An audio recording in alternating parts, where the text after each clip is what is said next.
Vamos a comenzar leyendo Apocalipsis 14 y el versículo 8. Se conoce como el mensaje del segundo ángel. Primer ángel nos invita a temer a Dios, darle gloria y adorarlo porque estamos en la hora del juicio.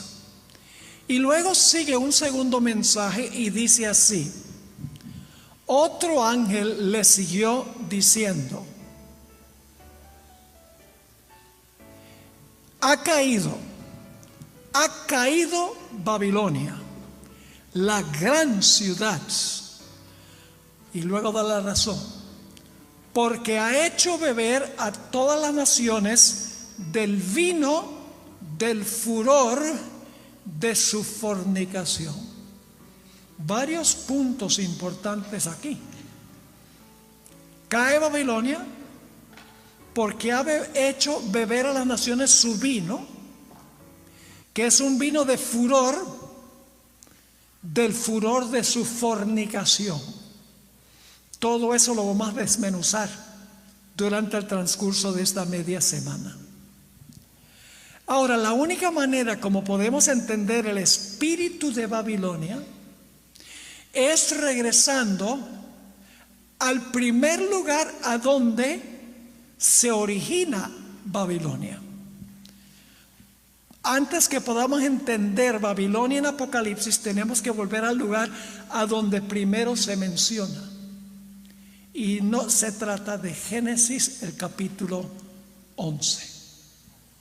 Los medios de comunicación seculares, los científicos, los gobernantes y las instituciones educativas son incapaces de entender los eventos finales porque no estudian las Escrituras ni creen lo que contienen las Escrituras. Enseñan que el mundo llegó a la existencia por un largo proceso de millones de años de evolución y afirman que las historias de Génesis 1 al 11 en realidad son mitos o leyendas que nunca ocurrieron en la vida real. Por esa misma razón, como no creen en un comienzo como describe la Biblia, tampoco creen en un fin como lo describe la Biblia en el libro de Apocalipsis. Para ellos, al igual que para muchos cristianos, el libro de Apocalipsis es una obra de ciencia ficción, semejante a las profecías de Nostradamus. Para estos, el último libro de la Biblia es una colección de visiones aberrantes cuyo significado es imposible de entender. Pero si ignoramos o rechazamos un comienzo como el que encontramos en Génesis, también vamos a rechazar un fin como lo describe el libro de Apocalipsis. Y entonces navegaremos sobre un océano de incertidumbre sin un compás.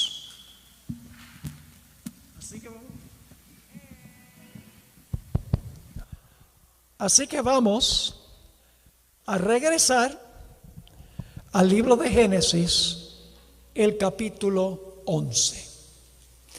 Los eventos que se describen en Génesis 11 ocurrieron más o menos 100 años después del diluvio.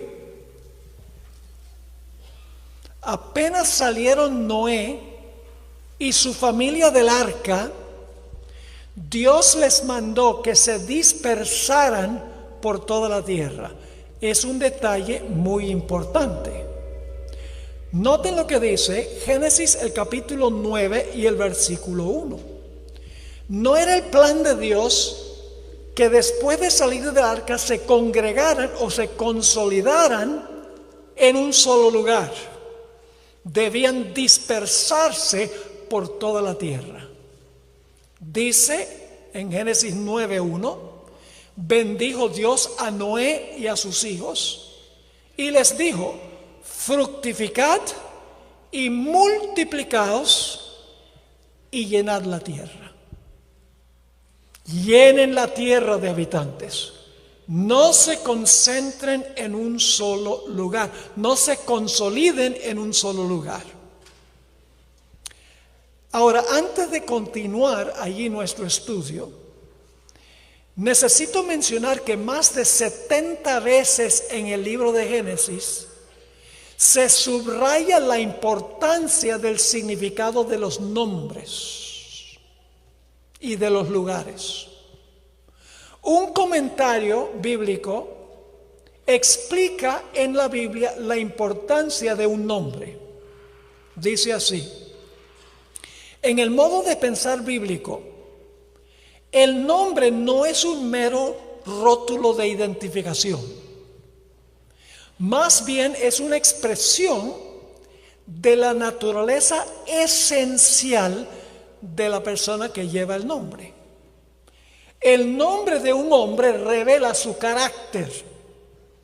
Como lo dijera Milton, Adán fue capaz de nombrar a los animales, pues comprendía su naturaleza. Mis padres me pusieron el nombre Esteban Pablo, el nombre del mártir y del martirizador. ¿Por qué me pusieron ese nombre? ¿Porque les pareció bonito? No. Durante toda mi niñez me recalcaron que ellos querían que yo tuviera la constancia y la fidelidad de Esteban y que fuera un predicador como el apóstol Pablo. Por eso me pusieron Esteban Pablo, porque querían que ese fuera mi carácter. En el libro de Génesis los nombres son muy importantes, el significado de los nombres es muy importante, porque indica el carácter de la persona o el carácter del local. Muy importante ese punto al comenzar nuestro estudio. Por ejemplo, el nombre Eva significa la madre de todos los vivientes. Cuadra muy bien con su carácter, ¿verdad que sí?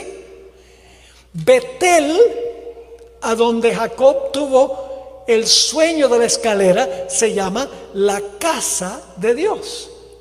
Él dice, estoy aquí en la casa de Dios, cuando vio la escalera. Cuando tuvo su lucha con el ángel, encontramos que le puso el nombre Peniel, que significa rostro de Dios, y explica porque vi a Dios cara a cara. Y he sobrevivido para contar la historia. El nombre Jacob significa suplantador. Le cuadraba muy bien, porque trató de suplantar a su hermano desde que nació, porque lo tenía agarrado por el tobillo. Y luego le robó la primogenitura. Pero cuando cambió su carácter, Dios le dijo, ya no más suplantador, ahora te llamarás Israel, príncipe de Dios, porque tu carácter ha cambiado. El nombre Yahweh Jireh, el nombre del lugar a donde llevó a Isaac para sacrificarlo, significa Dios proveerá, porque Dios proveyó un sustituto en lugar de Isaac. Y el nombre que vamos a estudiar esta noche, Babel, tiene un profundo significado que indica lo que ocurrió ahí. Significa confusión. Ahora, un detalle muy interesante es que el arquitecto de la ciudad de Babel y de la torre de Babel fue un personaje llamado Nimrod. El nombre Nimrod del arquitecto y el constructor de la torre y de la ciudad de Babel significa rebelión. Es decir, aquel cuyo nombre significa rebelión fue el arquitecto y el constructor de la torre y de la ciudad. ¿Por qué hay tanta confusión en la iglesia? Una visión del pastor Esteban Bor.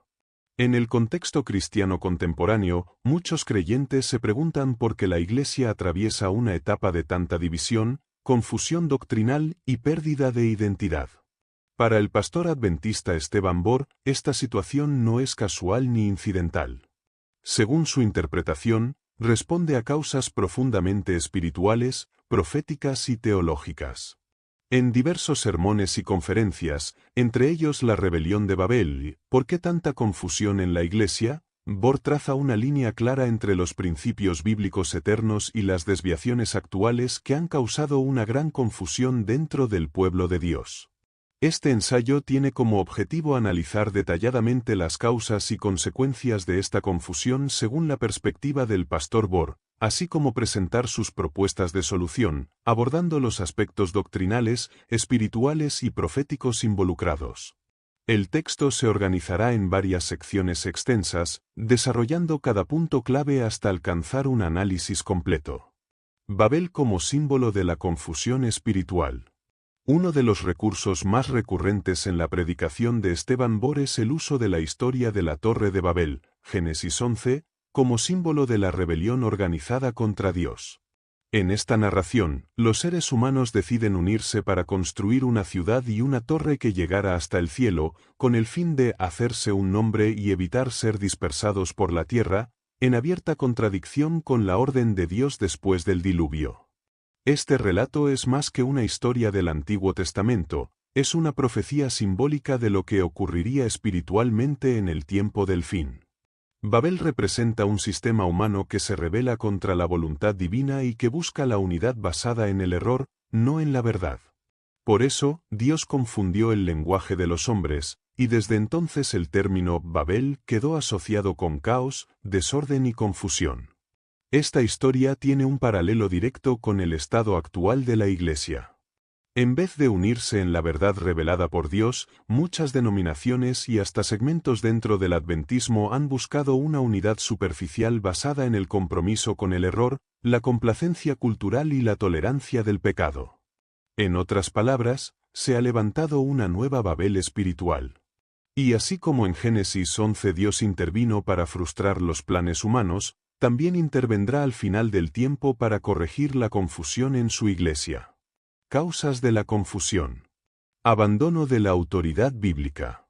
Una de las denuncias centrales del pastor Bohr es que gran parte de la confusión en la Iglesia se debe a que ya no se considera la Biblia como la máxima y única autoridad. En lugar de seguir la norma sola Escritura, la Escritura como única fuente de doctrina, muchas iglesias han comenzado a interpretar las Escrituras a través del lente de la cultura, la psicología moderna, el pensamiento progresista o la tradición humana. Para Bohr, el abandono de la autoridad bíblica ha llevado a reinterpretar doctrinas fundamentales como la creación, el estado de los muertos, la ley de Dios y la identidad del remanente. También ha contribuido a la aceptación de estilos de vida contrarios a la voluntad de Dios, incluyendo prácticas sexuales no bíblicas, el liderazgo eclesiástico sin base bíblica y el relativismo doctrinal. Bohr enfatiza que la Biblia no cambia con la cultura ni debe adaptarse a las sensibilidades humanas modernas. Más bien, los creyentes deben adaptarse a la palabra de Dios. El rechazo de este principio ha generado una especie de evangelio posmoderno que enfatiza el amor sin justicia, la gracia sin arrepentimiento y la unidad sin verdad. Influencias externas y sincretismo religioso. Otro factor clave que genera confusión es la infiltración de ideas y prácticas externas en el culto, la doctrina y la misión de la Iglesia. Él advierte especialmente contra el ecumenismo, el misticismo, el pentecostalismo carismático y otras formas de sincretismo que combinan elementos del cristianismo con enseñanzas ajenas a la Biblia. Señala que muchos cristianos, en su afán de atraer al mundo o demostrar relevancia cultural, han comenzado a adoptar formas de adoración, lenguaje teológico y estructuras ministeriales tomadas del catolicismo romano, el hinduismo, el islam o las filosofías orientales. Esto ha dado lugar a una mezcla doctrinal que crea más confusión que edificación. El sincretismo también se manifiesta en la liturgia, el uso de música inapropiada, teatralidad, manipulación emocional y espectáculos en lugar de adoración reverente. Estas prácticas desvían la atención de Cristo y del mensaje profético y hacen que la Iglesia pierda su poder espiritual. Falta de discernimiento espiritual. La tercera causa de la confusión en la Iglesia es la falta de discernimiento espiritual. Esto se debe a una combinación de factores: falta de estudio personal de la Biblia, indiferencia hacia la doctrina, saturación de información secular y una vida espiritual superficial. Bohr argumenta que muchos creyentes ya no saben distinguir entre la verdad y el error porque no estudian por sí mismos. Confían ciegamente en lo que dice un pastor o lo que se transmite por redes sociales, sin verificarlo con la palabra de Dios. Esto lleva a que incluso errores grotescos se acepten como verdad. Además, la confusión se agrava porque los líderes eclesiásticos a menudo evitan predicar mensajes claros por miedo a ofender, perder miembros o parecer intolerantes. En este contexto, Bohr señala que una iglesia que no corrige el error y no señala el pecado deja a sus miembros en la oscuridad espiritual. Consecuencias de la confusión. División interna. Una de las consecuencias más visibles de la confusión es la división dentro de la iglesia. Cuando se pierde una base común de verdad bíblica, surgen facciones, grupos extremos, movimientos disidentes y luchas por el poder doctrinal. Esto debilita el testimonio del cuerpo de Cristo y crea un ambiente de desconfianza y polarización. Bohr alerta que esta división no es solo una cuestión humana, es parte del conflicto cósmico entre Cristo y Satanás. La confusión doctrinal y organizacional es una herramienta del enemigo para desestabilizar al pueblo de Dios justo antes del fin del tiempo de gracia. Pérdida de identidad profética. Otra consecuencia profunda es la pérdida de identidad. El pastor insiste en que la iglesia tiene un mensaje profético único para este tiempo, el mensaje de los 3 ángeles de Apocalipsis 14. Cuando se deja de predicar este mensaje o se reemplaza por temas motivacionales o triviales, la iglesia se vuelve irrelevante. Para él, muchos ya no saben qué significa ser parte del remanente, cuál es el papel del juicio investigador o por qué el sábado es central en la lucha final. La confusión borra los contornos de la identidad adventista y produce un pueblo tibio, vulnerable al engaño. Debilitamiento del testimonio. Finalmente, Bohr indica que la confusión doctrinal debilita el testimonio ante el mundo. Cuando los creyentes no pueden explicar su fe con claridad o presentan mensajes contradictorios, los no creyentes pierden el respeto por la Iglesia. Esto también desanima a los miembros sinceros que buscan convicciones profundas, no espiritualidad superficial. La Iglesia, afirma Bohr, ha sido llamada a ser luz en medio de la oscuridad. Pero si esa luz se convierte en penumbra, entonces deja de cumplir su misión. Y cuando el mundo necesita más que nunca un mensaje claro y redentor, la confusión interna impide que la Iglesia sea instrumento eficaz en manos de Dios. Soluciones propuestas. Retorno a las Escrituras. Bohr propone como primer paso para disipar la confusión un retorno firme y decidido a la Biblia. Esto implica volver a estudiar las Escrituras con humildad, reverencia y oración, no buscando confirmar ideas preconcebidas sino dejándose transformar por la verdad divina. Él aboga por el método histórico-gramatical de interpretación bíblica, que respeta el contexto, la intención original del autor y la coherencia doctrinal. También insiste en que la Biblia debe interpretarse por sí misma, y que el Espíritu Santo nunca contradice la palabra escrita. Este retorno no solo es individual, sino comunitario. Bohr insta a que los líderes, pastores, maestros y miembros redescubran juntos el mensaje bíblico, evitando especulaciones y basando toda enseñanza en "Así dice Jehová". Reavivamiento y reforma.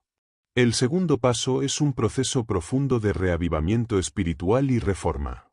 Esto implica no solo entender la verdad, sino vivirla. Es una transformación del corazón, un regreso a la santidad, la humildad y la obediencia. Afirma que sin una experiencia personal con Cristo, todo conocimiento doctrinal es inútil. La Iglesia necesita miembros convertidos, hogares consagrados, cultos familiares restaurados y una vida devocional diaria sólida. Solo así se podrá resistir la confusión que viene del enemigo. La reforma también implica corregir lo que está mal. En la adoración, en la música, en la vestimenta, en la educación y en la misión, la Iglesia debe reflejar los principios del cielo, no del mundo. Bor exhorta a eliminar las prácticas mundanas y volver a una vida consagrada. Educación teológica fiel. Finalmente, resalta la necesidad urgente de una educación teológica fiel a la Biblia y al espíritu de profecía. Él advierte que muchos seminarios e instituciones han abandonado las verdades distintivas del adventismo y han adoptado ideologías modernas. Por ello, Bor ha promovido proyectos educativos alternativos, como el Instituto de Ministerio Secrets and Sealed, que busca formar obreros bíblicos con una cosmovisión completamente bíblica. Para él, la única manera de preparar un liderazgo fiel es educar sobre la base de principios eternos, no de tendencias pasajeras. La confusión que afecta a la Iglesia no es un accidente ni un fenómeno aislado. Es el resultado de un proceso de abandono progresivo de la autoridad bíblica, la infiltración de errores y la superficialidad espiritual. Esteban Bor, con su voz profética y su llamado urgente, ha identificado con claridad las causas de esta crisis y ha propuesto un camino de regreso, el retorno a la palabra, el reavivamiento del alma y la fidelidad a la identidad profética. Su mensaje no es cómodo ni popular, pero está lleno de verdad y esperanza. Para quienes desean ver a la Iglesia restaurada como columna y baluarte de la verdad, estas advertencias deben tomarse con la seriedad que merecen. Porque solo una Iglesia firme en la verdad podrá resistir el engaño final y dar el fuerte pregón con poder. Gracias por quedarte hasta el final de este vídeo. Recuerda suscribirte a nuestro ministerio si aún no lo has hecho. Comparte y déjanos tu comentario, será un gusto poder leerles en esta familia de promesas eternas. Dios te bendiga.